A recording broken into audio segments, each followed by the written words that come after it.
po ang ating Panginoon sa hapong ito.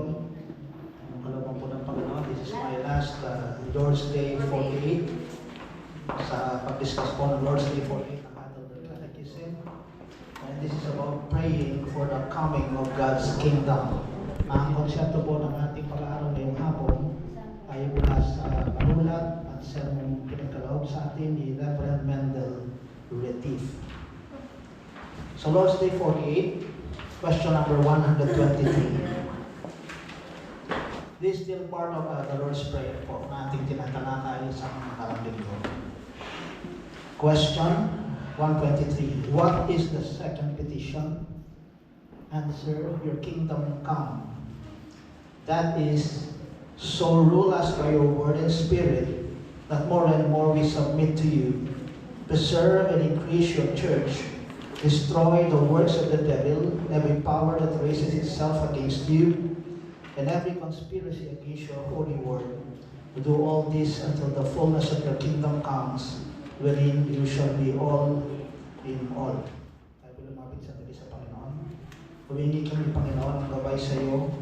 Ang liwanag ay mula sa Banal na Espiritu.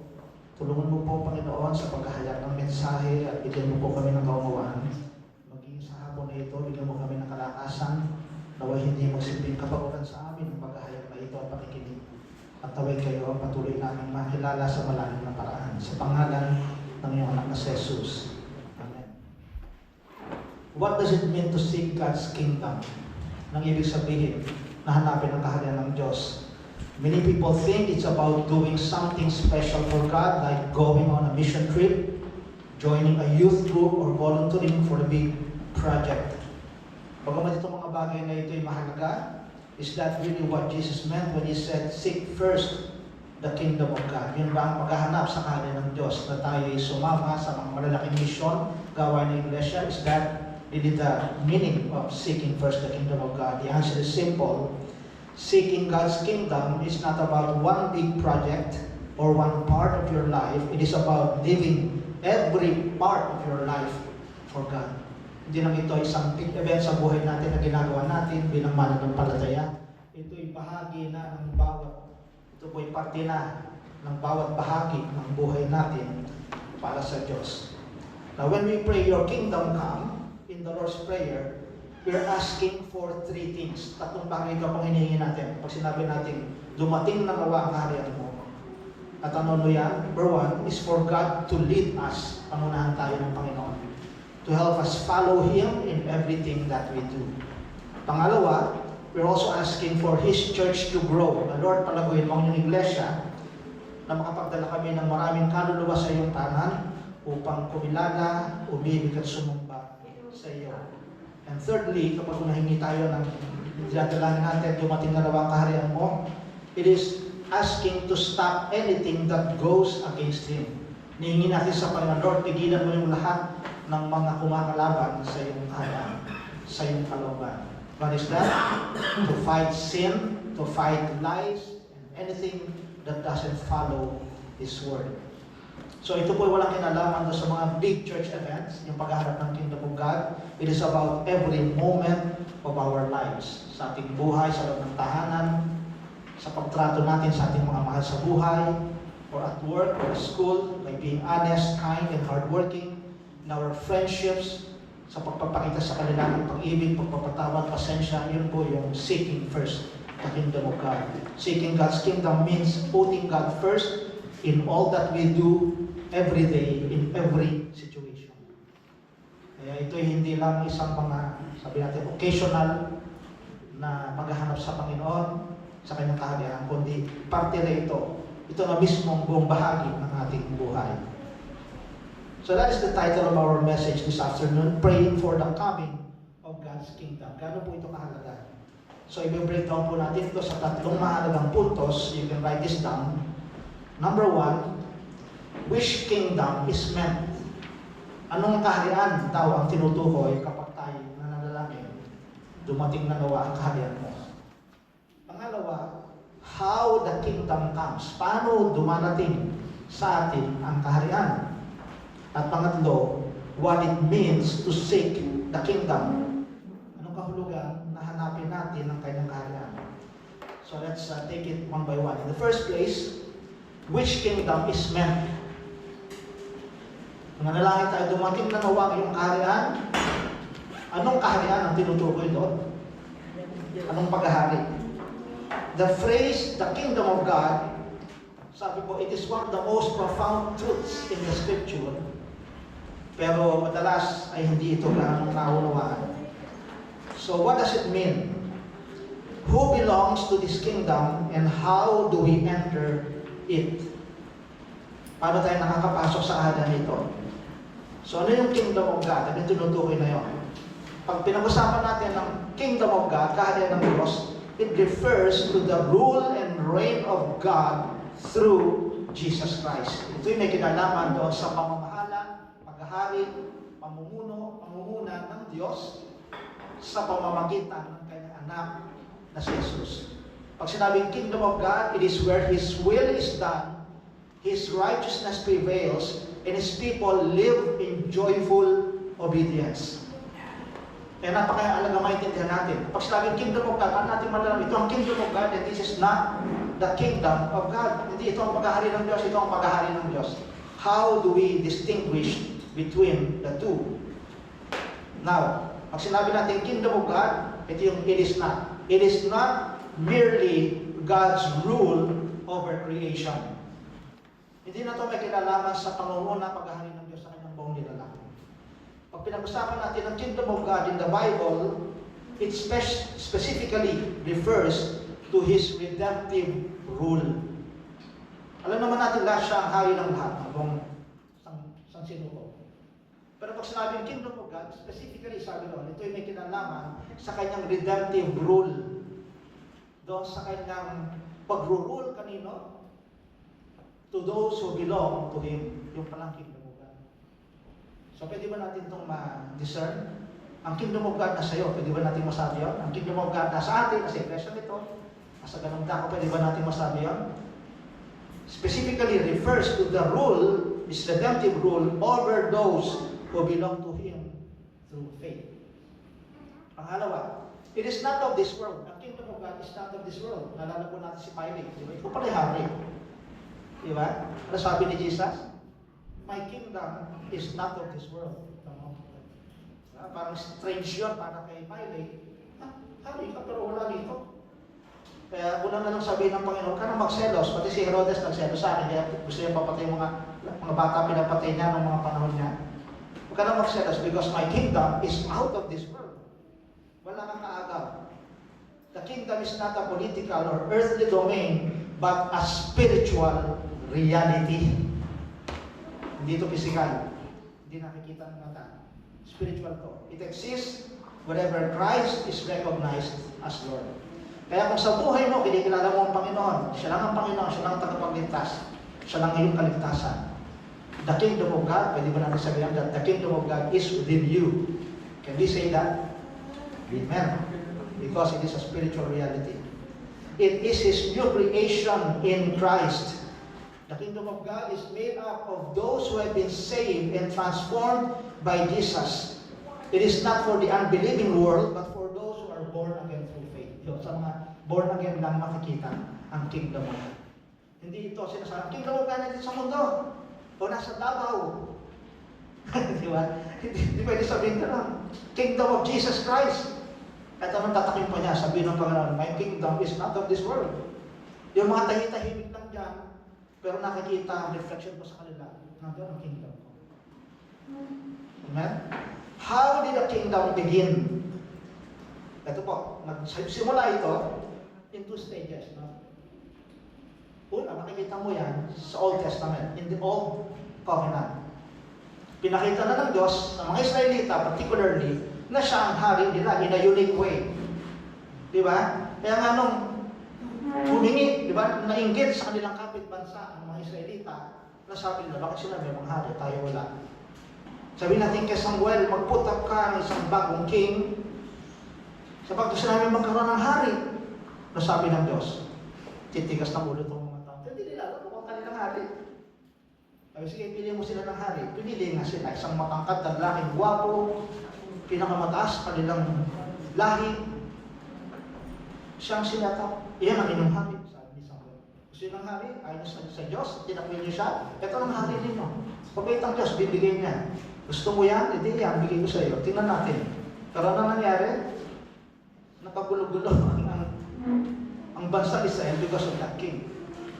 Di ba? Gusto niya itong hari ito, gusto niya siyang maging priest pa. Sunod ba ang king, priest, and prophet? Si Jesus Christ, di ba? Gusto niya pang maging priest, kaya sabi, iaalay ko yun kaya hindi ko nga nilibol yan mga yun iaalay ko kasi sa Diyos yan. Sabi ni Samuel, hindi mo dapat ginagawa yan. You know what? Sabi ni Samuel sa kanya, obedience is better than sacrifice. Sumunod ka sa Diyos kasi magsakripisyo ka sa Diyos na mga alay. Hindi nalugod ang Diyos niya dyan. Kaya sabi ng Bible, from then on, hindi na ang Espiritu ni Yahweh ang nakay Saul. Nasabi, Espiritu na ng demonyo. At si David ang tumutugtog sa kanya, every time na sinasabi ng demon, si King Saul, di ba sinisipat si David? Si David nakakailan, pero ang galing ang tumutog. At every time na tumutugtog ng lyre si David, ng harp ba yun? Di ba? Umaalis yung masamang espiritu kay Saul at nagtatauhan siya ulit. Sasabi ng Lord na wala na ako sa kanya. Kaya hindi naman talaga yan ang hari niya, akong hari niya. So in the Old Covenant, that just emphasizing na ang hari talaga ay ang Diyos. Nandun ang kanyang paghahari.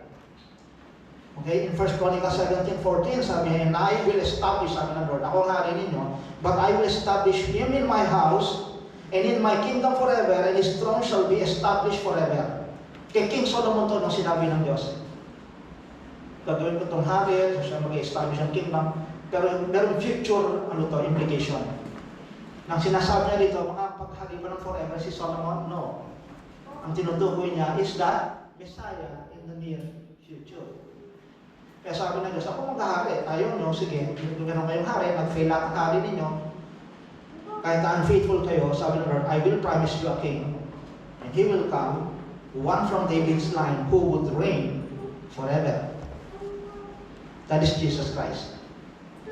Amen? Isaiah 9:6-7, for unto us a child is born, unto us a son is given, and the government will be upon his shoulder, and his name will be called Wonderful, Counselor, Mighty God, Everlasting Father, Prince of Peace.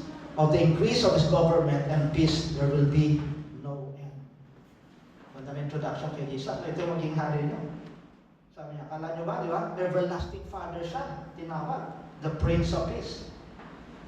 At ang kanyang kaharian ay mananatiling magpakailanman. This King is Jesus Christ. In the New Covenant, so promise, no?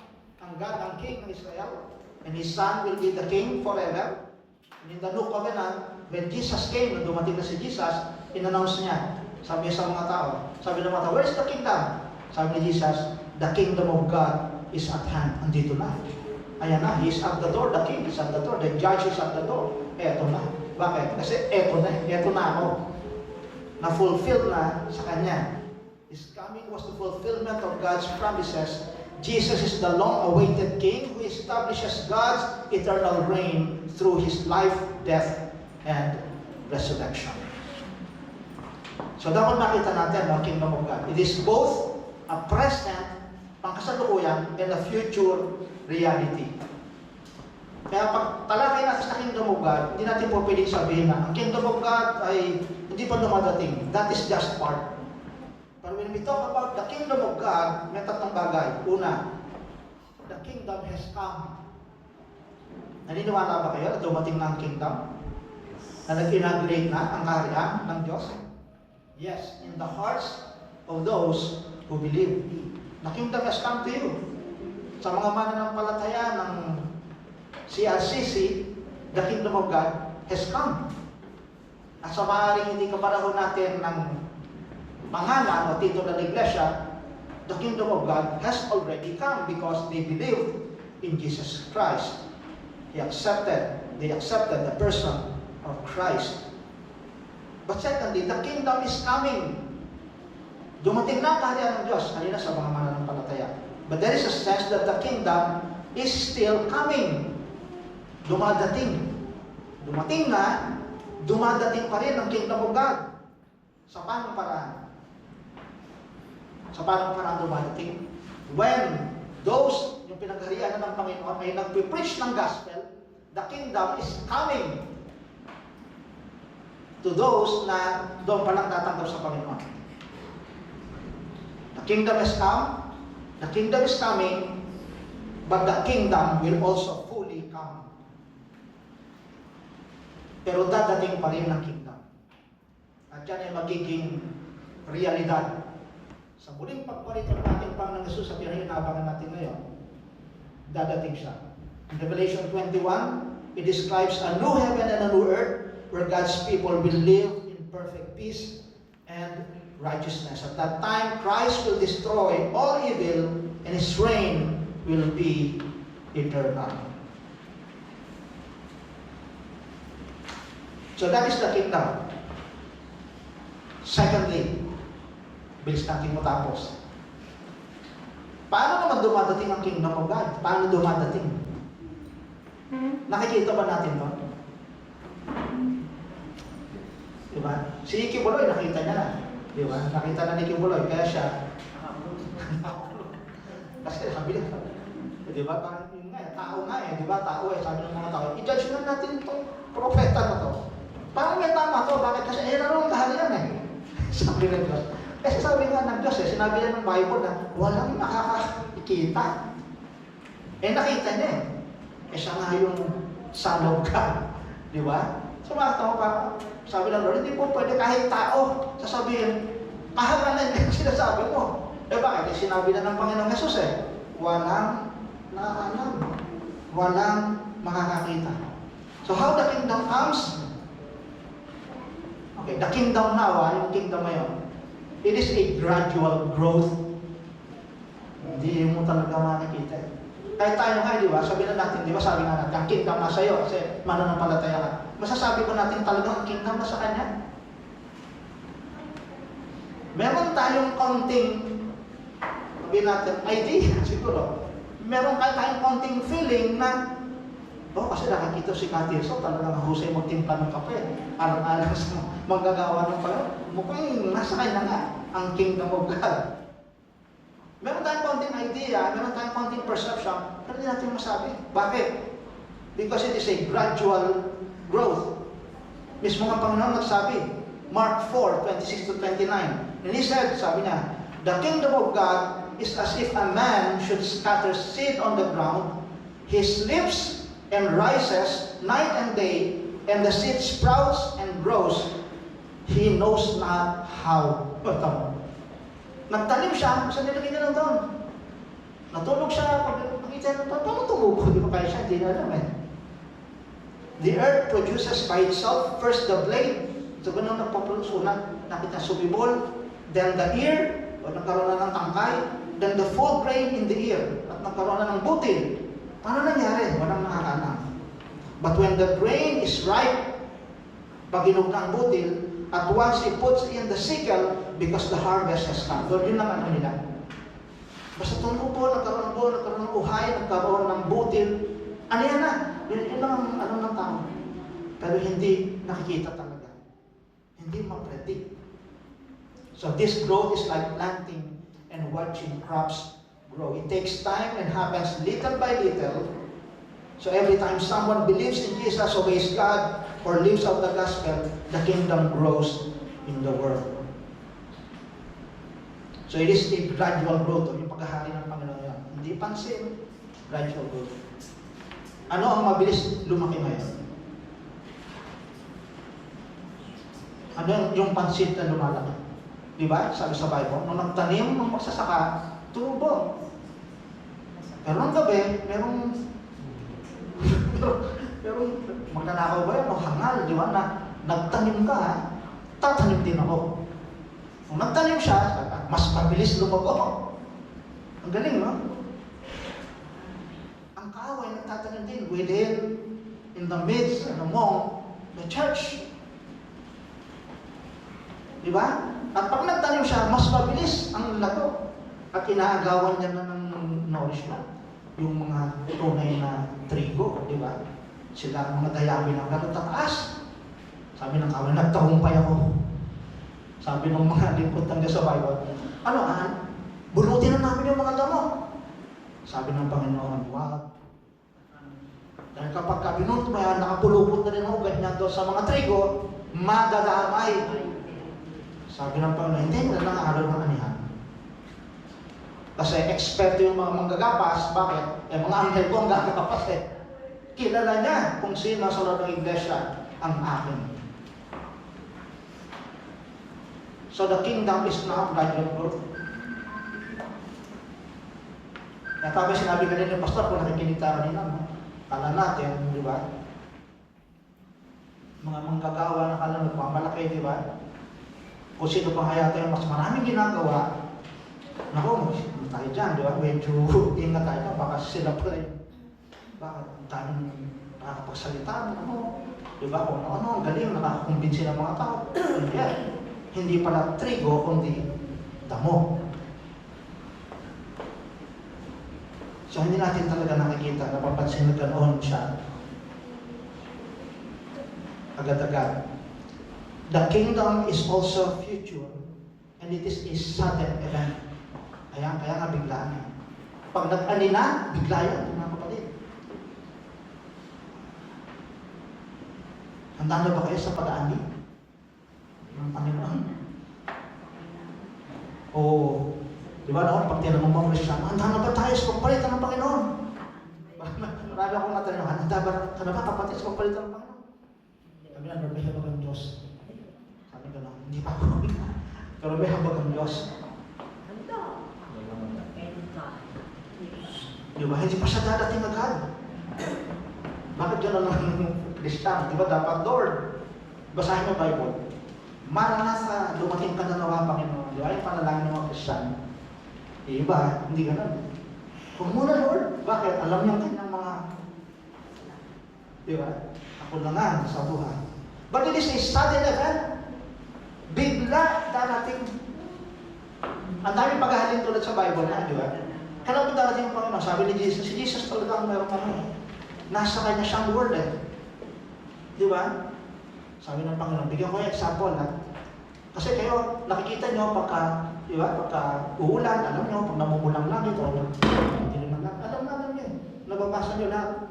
Sabi ni Jesus, kaya bigyan mo ng palatandaan. Alam nyo kung paano ang sign ng kanyang muling pagbabalik? Sudden, katulad ng pagdating ng malaking baha ng panahon ng Noah, di ba? Bibinanggit ang Panginoon.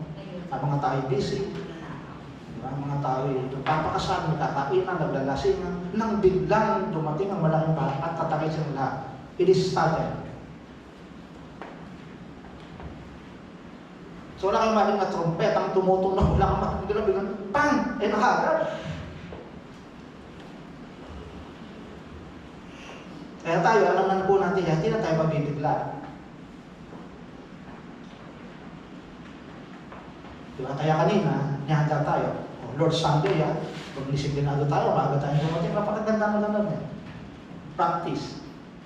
Diba? Para pagdating ng Panginoon, bigla, kuha tayo lahat.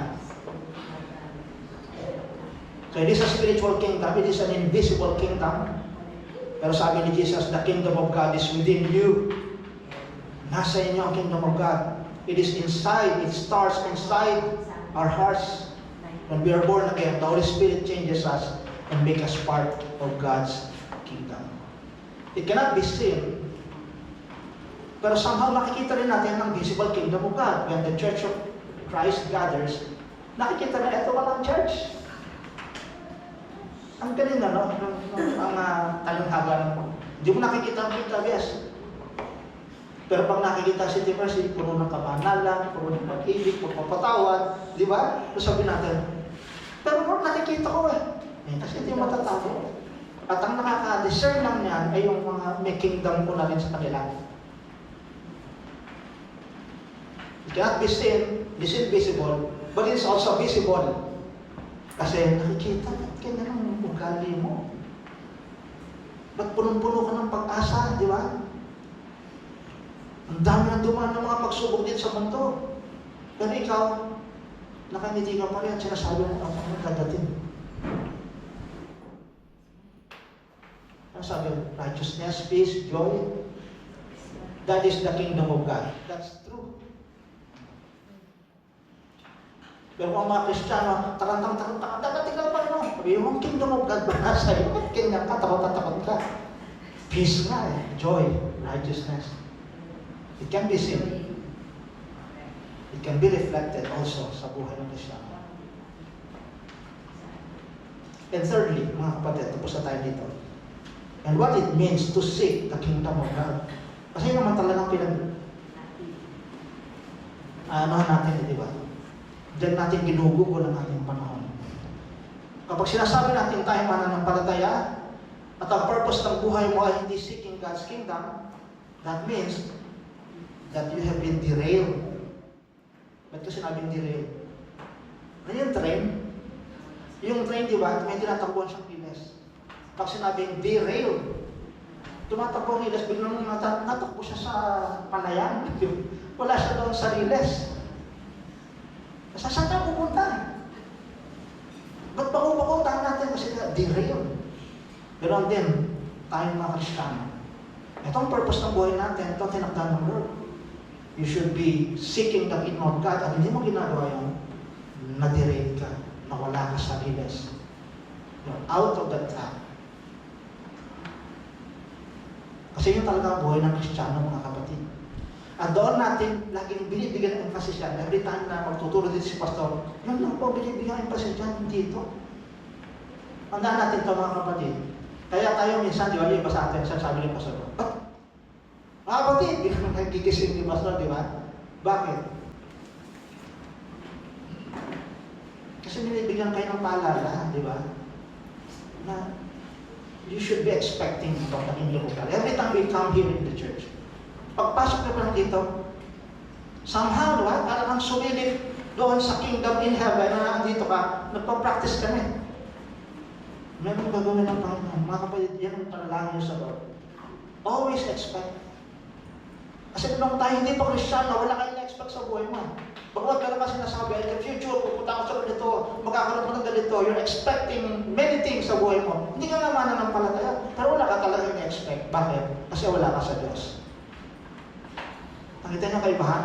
Pero ngayon kayo Kristiyano na, meron ka talagang ina-expect. Bakit? Dahil yung pananampalataya pinagkaloob sa'yo ng Panginoon, naglalagay sa'yo ng pag-asang meron akong inaasang tiyak.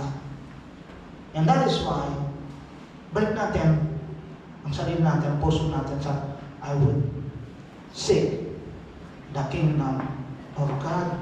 That is the main purpose of my life. Kung wala ka pang filosofiya sa buhay mo, sabi ni iba, di ba, sa school, sulat nga kayo, your philosophy in life. But hindi mo sulat yun. Seek first the kingdom of God and His righteousness. May nasaan ka. Pagdating mo rito, you're seeking first the kingdom of God. That's true.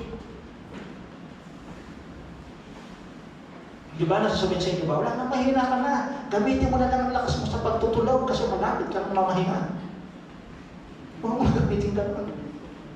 Habang may lakas ka pa, di ba? Habang may lakas pa tayo, gamitin natin yan para sa kingdom of God.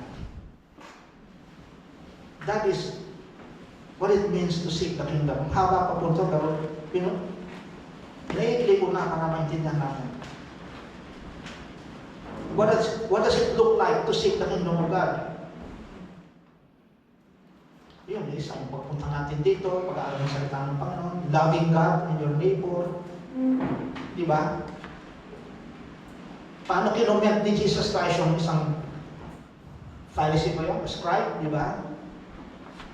Sabi, ano greatest commandment? Tingnan niyo na, sinabi ni Jesus Christ ito, ha? Tinitingnan niya eh. Kasi gusto niya ipakilala ko anong meron tong scribe na to, yung scriba. Sabi niya, ang greatest commandment is loving God with all your heart, soul, mind, strength, and loving your neighbor as you love yourself. Tama ba sinabi niya? Yes. Ano sabi ni Jesus? Kinumain niya, sabi niya, you are not far from the kingdom of God. Tanya? Si Jesus nag-encourage ka. Ang galing na sagot. Pero hindi lang yung sagot ang sinabi niya. Sabi niya, Panginoon, nakikita ko puso mo. Hindi ka na malayo sa kingdom of God. Ito ka na. You see? Why? Yun talaga ang paghahanap ng kingdom of God. And you know, ang utos ng Panginoon, and you want to obey the commandments of God, that is seeking first the kingdom of God. Not only that, glorifying God in everything, that is also seeking the kingdom of God. Submitting to God's rule, that is also seeking the kingdom of God. So, isummarize na po natin to. When we pray, your kingdom come, ang hinihingi talaga natin sa Diyos is to rule our hearts and live by His word and spirit. To protect and grow His church, that is seeking first the kingdom of God. Ingatan mo po ang iglesia ng Panginoon. Palaruin mo ang iglesia. Defeat the works of the devil and all that opposes him.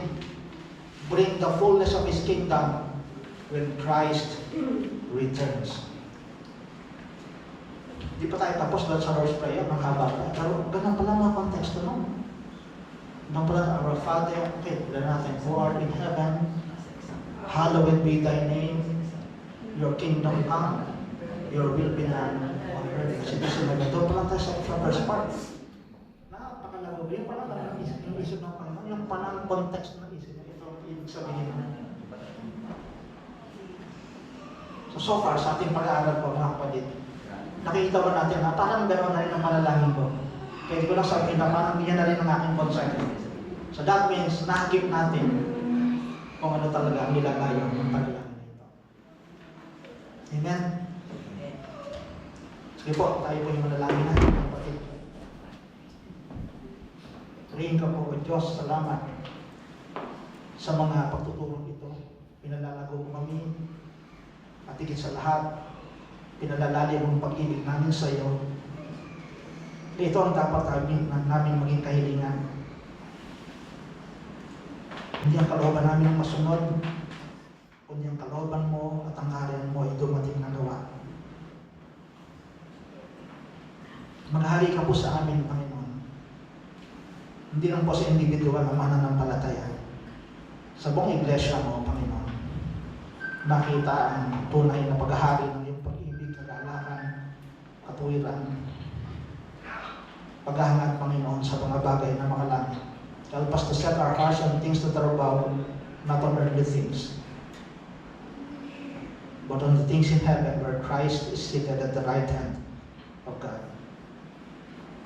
Tawa hindi lang ito maging laman ng aming panalangin, kundi ito ang maging takbuhin ng aming buhay mananampalataya, to seek first the kingdom of God and His righteousness, and the blessings that go upon Him. That you said, all these things shall be added unto you. Tuloy kang mangusap po sa aming Panginoon, kayong maluwalhati sa lahat, sa pangalan ng aming Panginoon Jesus. Amen.